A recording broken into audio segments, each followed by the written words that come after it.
नमस्कार. MB news म्हणजे महाराष्ट्रातील बातमीपत्रामध्ये आपले स्वागत आहे. आमच्या चॅनलला अजूनपर्यंत सबस्क्राईब केले नसेल तर बातमी बघण्यापूर्वी अवश्य करा. तर बघूया याची विशेष बातमी. पंचशील धम्मध्वज दिनानिमित्त अमरावती जिल्ह्यातील तिवसा येथे पंचशील धम्म यात्रेचे आयोजन करण्यात आले आहे. आज शांती संदेश रॅली काढण्यात आली होती. यावेळी अत्यंत शिस्तबद्ध रीतीने शेकडो भीमसैनिकांनी यात सहभाग घेतला.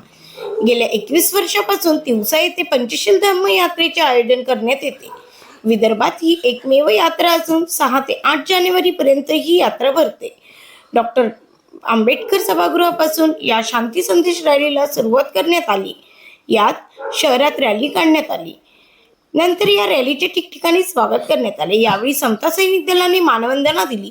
3 दिवस चालणाऱ्या या यात्रेत विविध कार्यक्रमाचे आयोजन करण्यात आले आहे. Bureau report MB news Tiosa येथून आमचे प्रतिनिधी सुनील घुरमाडे.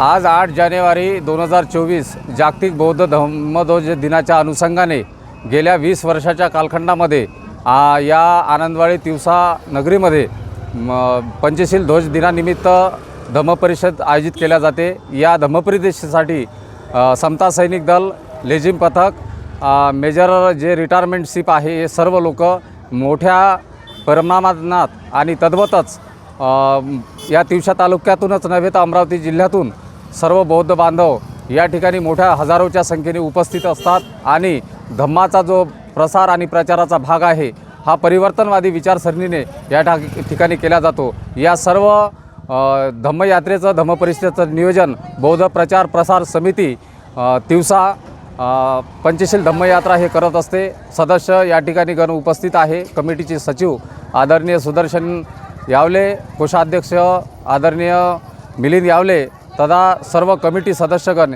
या ठिकाणी आणि कार्यकर्ते धीराधीर भाग घेत असतात.